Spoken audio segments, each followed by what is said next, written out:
ಕರ್ತನಲ್ಲಿ ಪ್ರೀತಿಯ ದೇವಜನರೇ, ಈ ಮುಂಜಾನೆ ಹೃದಯಂಗಮ ಮಾತು ಎಂಬ ಈ ಮುಂಜಾನೆ ವಾಕ್ಯ ಧ್ಯಾನದಲ್ಲಿ ಈ ತಿಂಗಳು ನಾವು ದೇವರ ಕನಿಕರದ ಕುರಿತಾಗಿ ಧ್ಯಾನಿಸ್ತಿರುವಂತೆ ಈ ದಿನಕ್ಕೆ ನಾವು ಧ್ಯಾನಿಸುವಂಥ ದೇವರ ವಾಕ್ಯದ ಭಾಗ 1 ಪೇತ್ರ 1ನೇ ಅಧ್ಯಾಯ 3-4 ವಚನಗಳು. ಪೇತ್ರನು ಬರೆದ ಮೊದಲನೇ ಪತ್ರಿಕೆ 1ನೇ ಅಧ್ಯಾಯ 3 ಮತ್ತು 4ನೇ ವಚನಗಳು ಹೀಗೆ ಬರೆದದೆ. ನಮ್ಮ ಕರ್ತನಾದ ಯೇಸು ಕ್ರಿಸ್ತನ ತಂದೆಯು ದೇವರು ಆಗಿರುವ ಆತನಿಗೆ ಸ್ತೋತ್ರವಾಗಲಿ. ಆತನು ಯೇಸು ಕ್ರಿಸ್ತನನ್ನು ಸತ್ತವರೊಳಗಿಂದ ಎಬ್ಬಿಸಿದ್ದರಲ್ಲಿ ತನ್ನ ಮಹಾಕರುಣಾನುಸಾರವಾಗಿ ನಮ್ಮನ್ನು ತಿರುಗಿ ಜೀವಿಸುವಂತೆ ಮಾಡಿ ಜೀವಕರವಾದ ನಿರೀಕ್ಷೆಯನ್ನು ನಮ್ಮಲ್ಲಿ ಹುಟ್ಟಿಸಿ ನಮ್ಮನ್ನು ಲಯ ಕಳಂಕ ಕ್ಷಯಗಳಿಲ್ಲದ ಬಾಧ್ಯತೆಯನ್ನು ಎದುರು ನೋಡುವವರನ್ನಾಗಿ ಮಾಡಿದನು. ಆ ಬಾಧ್ಯತೆಯು ನಿಮಗೋಸ್ಕರ ಪರಲೋಕದಲ್ಲಿ ಇಟ್ಟಿರುವುದು. ಕರ್ತನು ನಮ್ಮ ಸಂಗಡ ಮಾತನಾಡಲಿ. ದೇವರಾತ್ಮನಾದ ಕರ್ತನು ಇವುಗಳನ್ನ ನಾವು ಗ್ರಹಿಸುವಂತೆ ನಮ್ಮನ್ನು ಬಲಪಡಿಸಲಿ.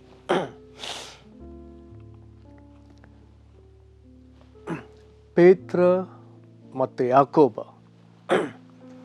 ಇವರುಗಳು ತಮ್ಮ ಪತ್ರಿಕೆಯನ್ನು ಬರೆಯುವಾಗ ಪ್ರಾಮುಖ್ಯವಾಗಿ ಒಂದು ಗುಂಪನ್ನು ಉದ್ದೇಶಿಸಿ ಅವರು ತಮ್ಮ ಪತ್ರಿಕೆಗಳನ್ನ ಬರೀತಾರೆ.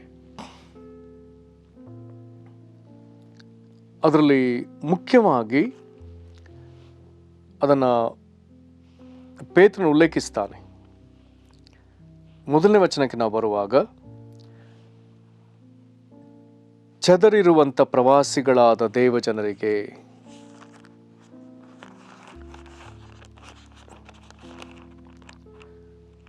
ಯಾಕೋಬನು ಸಹ ಅದನ್ನು ಬರೀತಾನೆ ತನ್ನ 1ನೇ ಅಧ್ಯಾಯದ 1ನೇ ವಚನದಲ್ಲಿ. ದೇವರಿಗೂ ಕರ್ತನಾದ ಯೇಸು ಕ್ರಿಸ್ತನಿಗೂ ದಾಸನಾಗಿರುವ ಯಾಕೋಬನು ಅನ್ಯ ದೇಶಗಳಲ್ಲಿ ಚದುರಿರುವ ಇಸ್ರೇಲ್ 12 ಕುಲದವರಿಗೆ ಬರೆಯುವುದು.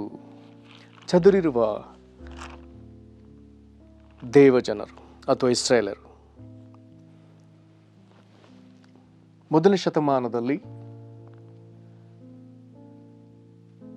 ದೇವಜನರಿಗೆ ವಿರುದ್ಧವಾಗಿ ಅಥವಾ ಕ್ರೈಸ್ತ ವಿಶ್ವಾಸಿಗಳಿಗೆ ವಿರೋಧವಾಗಿ ಹಿಂಸೆಯು ಸ್ಫೋಟಗೊಂಡಾಗ ಭಕ್ತ ಜನರು ತಮ್ಮ ತಮ್ಮ ಸ್ವಕ್ಷೇತ್ರಗಳನ್ನು ಬಿಟ್ಟು ಆಶ್ರಯಕ್ಕಾಗಿ ಬೇರೆ ಬೇರೆ ಕಡೆಗೆ ಹೋಗಿ ಅವರು ಸೇರಿಕೊಳ್ತಾರೆ. ಹಾಗಾಗಿ ಅದನ್ನು ಪೇತ್ರನು ವಿವಿಧ ಕ್ಷೇತ್ರಗಳನ್ನ ಇಲ್ಲಿ ಬರೀತಾನೆ. ಪೊಂತ, ಗಲಾತ್ಯ, ಕಪದೋಕ್ಯ, ಆಸಿಯಾ, ಬಿತೂನ್ಯ, ಒಂದು ವಿಸ್ತಾರವಾದ ಬೇರೆ ಬೇರೆ ಭೂಪ್ರದೇಶಗಳು. ಈ ಪ್ರದೇಶಗಳಲ್ಲಿ ದೇವಜನರು ಇದ್ದಾರೆ ಎಂಬುದಾಗಿ ತಿಳಿದು ಅವರಿಗೆ ಆತನು ತನ್ನ ಪತ್ರಿಕೆಯನ್ನು ಒಂದು ವೇಳೆ ಅವುಗಳ ಅನೇಕ ಪ್ರತಿಗಳನ್ನ ಕಳಿಸಿರ್ಲಿಕ್ಕೂ ಸಾಧ್ಯ. ಇವರು ನಾನಾ ಹಿಂಸೆಗಳಲ್ಲಿ ಹೋಗಿ ಅಲ್ಲಿ ನಾನಾ ವಿಧವಾಗಿ ಬಾಧೆ ಪಡ್ತಿರೋದ್ರಿಂದ ಅವ್ರನ್ನ ಬಲಪಡಿಸುವುದಕ್ಕಾಗಿ ಬರೆಯಲ್ಪಟ್ಟ ಪತ್ರಿಕೆಗಳು. ಹಾಗಾಗಿ ಅವ್ರನ್ನ ಬಲಪಡಿಸಬೇಕಾದ್ರೆ ಆತನು ಹೀಗೆ ಬರೀತಾನೆ. ಪೇತ್ರ 1ನೇ ಅಧ್ಯಾಯದ 6ನೇ ವಚನದಲ್ಲಿ, ನೀವು ಸದ್ಯಕ್ಕೆ ಸ್ವಲ್ಪ ಕಾಲ ದೇವರ ಚಿತ್ತಾನುಸಾರ ನಾನಾ ಕಷ್ಟಗಳಲ್ಲಿ ದುಃಖಿಸುವವರಾಗಿದ್ದರು, ಆ ಪದವಿಯನ್ನು ಆಲೋಚಿಸಿ ಹರ್ಷಿಸುವವರಾಗಿದ್ದೀರಿ. ಆ ಪದವಿ ಅನ್ನುವಾಗ ಅಲ್ಲಿ ನಿರೀಕ್ಷೆಯನ್ನು ತೋರಿಸ್ತಿದ್ದಾನೆ. ಅದಕ್ಕೆ ಆತನು ಉದಾಹರಣೆಯೊಂದಿಗೆ ಬರೀತಾನೆ. ಏನಂತೆ? ಬಂಗಾರವು ನಾಶವಾಗುವಂಥದ್ದಾಗಿದ್ದರೂ ಅದನ್ನು ಬೆಂಕಿಯಲ್ಲಿ ಪುಟ ಹಾಕಿ ಶೋಧಿಸುವುದುಂಟಷ್ಟೇ. ಬಂಗಾರಕ್ಕಿಂತ ಅಮೂಲ್ಯವಾಗಿರುವ ನಿಮ್ಮ ನಂಬಿಕೆಯು ಈ ಕಷ್ಟಗಳಿಂದ ಶೋಧಿತವಾಗಿ ಯೇಸು ಕ್ರಿಸ್ತನು ಪ್ರತ್ಯಕ್ಷನಾಗುವಾಗ ನಿಮಗೆ ಕೀರ್ತಿ, ಪ್ರಭಾವ, ಮಾನಗಳನ್ನು ಉಂಟು ಮಾಡುವುದು. ಹಾಗಾದರೆ ಮುಂದಿನ ನಿರೀಕ್ಷೆಗಳನ್ನೇ ತೋರಿಸ್ತಾನೆ. ಮುಂದಿನ ಹರ್ಷ, ಯೇಸು ಕ್ರಿಸ್ತನ ಬರೋಣ, ಅಥವಾ ಮುಂದಿರುವಂಥ ಬಾಧ್ಯತೆ, ಪರಲೋಕದ ಬಾಧ್ಯತೆ, ಪರಲೋಕದಲ್ಲಿ ನಮಗಿರುವ ಬಾಧ್ಯತೆ, ಇವುಗಳನ್ನೇ ಆತನು ಮುಂದಾಗಿ ತೋರಿಸಿ ದೇವಜನರನ್ನು ದೃಢಪಡಿಸ್ತಾನೆ. ಪ್ರಿಯ ದೇವಜನರೇ, ನಾವು ನಿರೀಕ್ಷೆ ಇಲ್ಲದೆ ಜೀವಿಸ್ತಿರುವವರಲ್ಲ. ದೇವಜನರು ಯಾವಾಗಲೂ ನಿರೀಕ್ಷೆ ಓಟವನ್ನು ಓಡುತ್ತಿರುವವರು. ಹಾಗಾಗಿ ದೇವಜನರನ್ನು ಆತನು ಈ ಚದುರಿರುವ ಪ್ರವಾಸಿಗಳಾಗಿರುವ ದೇವಜನರಿಗೆ ಬರೆಯುವಾಗ ಅವನ್ನ ಗುರುತಿಸ್ತಾನೆ. 4 ವಿಧದಲ್ಲಿ ಅವ್ರನ್ನ ಗುರುತಿಸ್ತಾನೆ. ಹೇಗೆ ಮೊದಲದಾಗಿ ಆತನು ಬರೀತಾನೆ 2ನೇ ವಚನದಲ್ಲಿ, ಇವರು ಪವಿತ್ರಾತ್ಮನಿಂದ ಪ್ರತಿಷ್ಠಿಸಲ್ಪಟ್ಟವರು. ಎರಡನೇದಾಗಿ ಅವರು ಯಾರು? ದೇವರಿಗೆ ವಿಧೇಯರಾಗುವುದಕ್ಕಾಗಿ ಕರೆಯಲ್ಪಟ್ಟವರು. ಮೂರನೇದಾಗಿ ಯೇಸು ಕ್ರಿಸ್ತನ ರಕ್ತದಿಂದ ಪ್ರೋಕ್ಷಿತರು. ನಾಲ್ಕನೇದಾಗಿ ತಂದೆ ದೇವರ ಭವಿಷ್ಯ ಜ್ಞಾನಾನುಸಾರವಾಗಿ ಆರಿಸಿಕೊಳ್ಳಲ್ಪಟ್ಟವರು. ಹಾಗಾದರೆ ಚದುರಿರುವ ದೇವಜನರು ಎಲ್ಲಿಯೋ ಹೋಗಿ ನಾನಾ ಕಷ್ಟಗಳಲ್ಲಿ ಒಂದು ವೇಳೆ ಮಾನಸಿಕವಾಗಿಯೂ ದೈಹಿಕವಾಗಿಯೂ ಕುಗ್ಗಿ ಅವರು ಇರುವಾಗ ಆತನವ್ರನ್ನ ಹೇಳ್ತಾನೆ, ನೀವು ಪವಿತ್ರಾತ್ಮನಿಂದ ಪ್ರತಿಷ್ಠಿಸಲ್ಪಟ್ಟವರು, ದೇವರಿಗೆ ವಿಧೇಯರಾಗುವುದಕ್ಕಾಗಿ ನೀವು ನೇಮಿಸಲ್ಪಟ್ಟವರು ಮತ್ತು ಯೇಸು ಕ್ರಿಸ್ತನ ರಕ್ತದಿಂದ ನೀವು ಪ್ರೋಕ್ಷಿತರಾದವರು. ಬಹಳ ವಿಶೇಷವಾಗಿ ಹೇಳ್ತಾನೆ, ದೇವರ ಭವಿಷ್ಯ ಜ್ಞಾನಾನುಸಾರವಾಗಿ ಆರಿಸಿಕೊಳ್ಳಲ್ಪಟ್ಟವರು. ಇದನ್ನು ಪೌಲನು ಬರೆಯುವಾಗ ಹೇಳ್ತಾನೆ, ಜಗದುತ್ಪತ್ತಿಗೆ ಮೊದಲೇ ಆರಿಸಲ್ಪಟ್ಟವರು. ಅಥವಾ ಜಗದುತ್ಪತ್ತಿಗೆ ಮೊದಲೇ ದೇವರು ನಮ್ಮನ್ನು ಆರಿಸಿಕೊಂಡಿದ್ದ. ಲೋಕವೇ ಇನ್ನೂ ಉಂಟಾಗಲಿಲ್ಲ, ಯಾವ ಸಂಗತಿಗಳು ಕಾಣಲಿಕ್ಕಿಲ್ಲ, ಆದರೆ ಆ ದಿನಗಳಲ್ಲಿ ದೇವರು ನಮ್ಮನ್ನು ಆರಿಸಿಕೊಂಡಿದ್ದಾನೆ. ಅವರ ಶ್ರೇಷ್ಠತನ ಹೀಗೆಲ್ಲ ಬರೀತಾನೆ. ಇದರ ಜೊತೆಗೆ ನಿರೀಕ್ಷೆಯನ್ನು ದೃಢಪಡಿಸುವಂತೆ ದೇವರ ಕನಿಕರವನ್ನು ಅವರಿಗೆ ಜ್ಞಾಪಕ ಮಾಡ್ತಾನೆ. ಯಾವ ರೀತಿ?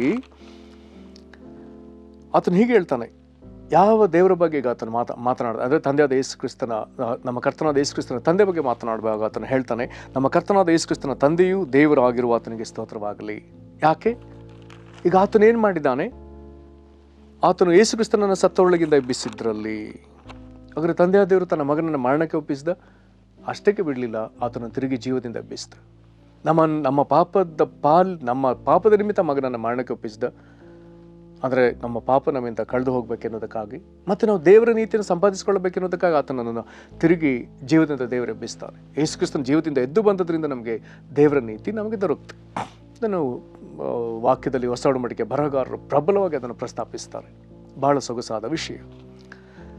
ಇದರಲ್ಲಿ ಹಾಗಾದರೆ ಯೇಸು ಕ್ರಿಸ್ತನನ್ನು ಸತ್ತೊಳಗಿಂದ ಎಬ್ಬಿಸಿದ್ರಲ್ಲಿ ಮುಂದೆ ಏನಂತೆ ಅದನ್ನು ಹೇಳುವಾಗ, ನಮ್ಮ ವಿಷಯದಲ್ಲಿ ಹೇಳುವಾಗ, ನಮ್ಮ ಕರ್ತನಾದ ಯೇಸು ಕ್ರಿಸ್ತನ ತಂದೆಯನ್ನ ದೇವರನ್ನು ಮರು ಪ್ರಸ್ತಾಪಿಸುವಾಗ ಆತನು ಈ ಮಾತುಗಳಿಂದ ಪ್ರಸ್ತಾಪಿಸ್ತಾನೆ. ಹೇಗೆ?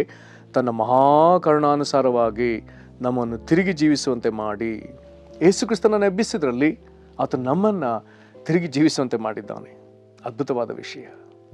ಅದನ್ನು ತಿರುಗಿ ಜೀವಿಸುವಂತೆ ನಮ್ಮನ್ನು ತಿರುಗಿ ಜೀವಿಸುವಂತೆ. ಹಾಗಾದರೆ ನಾವೆಲ್ಲೋ ಒಂದು ರೀತಿ ನಿರೀಕ್ಷೆ ಇಲ್ಲದವರು ಅಥವಾ ಮರಣಕ್ಕೆ ಪಾತ್ರರು.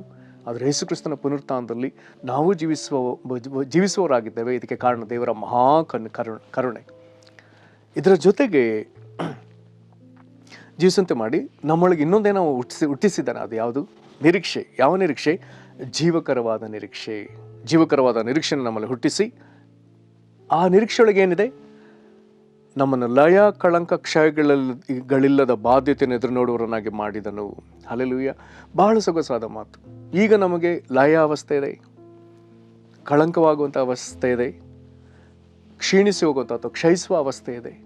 ಆದರೆ ಮುಂದೆ ದೇವರು ನಮಗೆ ಕೊಡುವಂಥ ನಿರೀಕ್ಷೆ, ಅಲ್ಲಿ ಲಯ ಕಳಂಕ ಕ್ಷಯ ಎಂಬುದು ಇಲ್ಲವೇ ಇಲ್ಲ.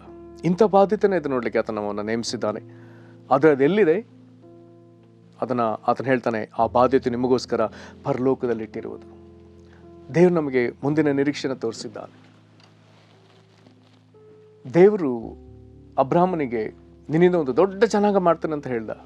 ಆದರೆ ಎಷ್ಟು ವರ್ಷ ಸಣ್ಣ ಮಗುವನ್ನೇ ಕೊಡಲಿಲ್ಲ. ಆದರೆ ಆತನಿಗೆ ವಾಗ್ದಾನ ಮಾಡಿದ ಪ್ರಕಾರ ಮಗು ಕೊಟ್ಟ. ಆದರೆ ಮುಂದೆ ಅವನಿಂದ ಹುಟ್ಟುವಂಥ ಒಂದು ಮಹಾಜನಾಂಗವನ್ನು ನೋಡುವ ಅವಕಾಶ ಕೊಡಲಿಲ್ಲ. ಆದರೆ ಅಬ್ರಾಹ್ಮ ಅದನ್ನು ನಂಬಿದ ಎಂಬುದಾಗಿ ಬರ್ತದೆ. ಈ ಅಬ್ರಾಹ್ಮ್, ಇಸಾಕ್, ಯಾಕೋಬರ ನಿರೀಕ್ಷೆ, ಅವರು ಕಾಣದ ಲೋಕವನ್ನು ಹೇಗೆ ಅವರು ನೋಡಿ ನಿರೀಕ್ಷೆಯಿಂದ ನಡೆದ್ರೆ ಅನ್ನುವಂಥ ಮಾತು ಪದೇ ಪದೇ ನಾವು ಓದಲಿಕ್ಕೆ ಸಿಗ್ತದೆ. ಕರ್ತನಲ್ಲಿ ಪ್ರೀತಿಯುಳ್ಳ ದೇವ ಜನರೇ, ಈ ವಾಕ್ಯದ ಪ್ರಕಾರ ನೀವು ಶ್ರೇಷ್ಠರು, ನೀವು ಪವಿತ್ರಾತ್ಮನಿಂದ ಪ್ರತಿಷ್ಠಿಸಲ್ಪಟ್ಟವರು, ನೀವು ದೇವರಿಗೆ ವಿಧೇಯರಾಗುವುದಕ್ಕಾಗಿ ಕರೆಯಲ್ಪಟ್ಟವರು, ನೀವು ಯೇಸು ಕ್ರಿಸ್ತನ ರಕ್ತದಿಂದ ಪ್ರೋಕ್ಷಿತರು, ನೀವು ದೇವರ ಭವಿಷ್ಯ ಜ್ಞಾನಾನುಸಾರವಾಗಿ ತಂದೆಯಿಂದ ಆರಿಸಿಕೊಳ್ಳಲ್ಪಟ್ಟವರು. ಈಗ ನೀವು ನಾನಾ ಬಾಧೆಗಳಲ್ಲಿದ್ದರೆ ಯೇಸು ಕ್ರಿಸ್ತನ ಪುನರುತ್ಥಾನದ ನಿಮಿತ್ತ ತಂದೆ ಆತನನ್ನು ಎಬ್ಬಿಸಿದ ನಿಮಿತ್ತ ಅದೇ ಮಹಾ ಕನಿಕರದಿಂದ ಆತನು ನಮ್ಮನ್ನು ಜೀವದಿಂದ ಎಬ್ಬಿಸಿದ್ದಾನೆ. ಲಯ ಕಳಂಕ ಕ್ಷಯವಿಲ್ಲದ ನಿರೀಕ್ಷೆಯನ್ನು ಎದುರು ನೋಡಲಿಕ್ಕೆ ಆತನು ನಮ್ಮನ್ನಿಟ್ಟಿದ್ದಾನೆ. ಇದೆಲ್ಲವೂ ಆತನ ಮಹಾಕನಿಕರದಿಂದಲೇ. ಇದು ನಮಗೆ ನಿಶ್ಚಯವಾಗಿ ಪರಲೋಕದಲ್ಲಿ ಸಿಗ್ತದೆ. ಅಬ್ರಾಹ್ಮ್, ಇಸಾಕ್, ಯಾಕೋಬರಲ್ಲಿದ್ದಂಥ ಅದೇ ನಿರೀಕ್ಷೆ ಈ ದಿನ ಯೇಸು ಕ್ರಿಸ್ತನ ಮೂಲಕ ನಿನ್ನೊಳಗೂ ಉಂಟಾಗಲಿ. ನಾವು ಪ್ರಾರ್ಥನೆ ಮಾಡೋಣ. ಕರ್ತನೆ, ನಿನ್ನ ಮಹಾಕನಿಕರ ನಮ್ಮೊಳಗೆ ಜೀವವುಳ್ಳ ನಿರೀಕ್ಷೆ ಉಂಟು ಮಾಡ್ತಲ್ಲ. ಯೇಸು ಕ್ರಿಸ್ತನನ್ನು ಸತ್ತೊಳಗಿಂದ ಎಬ್ಬಿಸಿದಂತೆ ನಮಗೂ ನೀನು ಜೀವಕರವಾದ ನಿರೀಕ್ಷೆಯನ್ನು ನಮ್ಮನ್ನು ಜೀವಿಸುವಂತೆ ನೀನು ಮಾಡಿದಂಥ ಈ ಮಹಾ ಸೌಭಾಗ್ಯಕ್ಕಾಗಿ ನಾವು ನಿನಗೆ ಸ್ತೋತ್ರ ಹೇಳ್ತೇವೆ. ಕರ್ತನೆ, ಪರಲೋಕದಲ್ಲಿ ನೀನು ನಮಗಿಟ್ಟಂಥ ಜೀವಕರವಾದ ನಿರೀಕ್ಷೆ, ಲಯ ಕಳಂಕ ಕ್ಷಯವಿಲ್ಲದ ಆ ನಿರೀಕ್ಷೆಯನ್ನು ನಾವು ಎದುರು ನೋಡಲಿಕ್ಕಾಗುವಂತೆ ಈಗಿರುವಂಥ ನಾನಾ ಸಂಕಟಗಳನ್ನ ನಾವು ತಾಳಿಕೊಂಡು ಕರ್ತನೆ ನಿನ್ನಲ್ಲಿ ಸಂಭ್ರಮಿಸಲಿಕ್ಕೂ ಹರ್ಷಿಸಲಿಕ್ಕೂ ನಾವು ಕರ್ತನೆ ನಮ್ಮನ್ನು ನೀನು ಅಭಿಷೇಕಿಸಿ ಆಶೀರ್ವದಿಸು. ಕರ್ತನೆ, ಸೇವೆ ಮಾಡುವ ಅಥವಾ ನಿನ್ನ ವಿಶ್ವಾಸದಲ್ಲಿ ದೃಢವಾಗಿ ನಿಂತು ನಾನಾ ಬಾಧೆಗಳಿರುವಂಥ ನಿನ್ನ ಮಕ್ಕಳನ್ನು ಇದನ್ನು ವಿಶೇಷವಾಗಿ ನೀನು ಬಲಪಡಿಸು. ನಿನಗೆ ಮಹಿಮೆ ಆಗಲಿ. ನಿನಗೆ ಮಾಡುವುದಕ್ಕಾಗಿ ಸ್ತೋತ್ರ. ಯೇಸು ಕ್ರಿಸ್ತನ ಹೆಸರಲ್ಲಿ ಬೇಡ್ದೇವೆ ನಮ್ಮ ತಂದೆಯೇ, ಆಮೆನ್. ಕರ್ತನು ನಿಮ್ಮನ್ನು ಆಶೀರ್ವದಿಸಲಿ. ವಂದನೆಗಳು.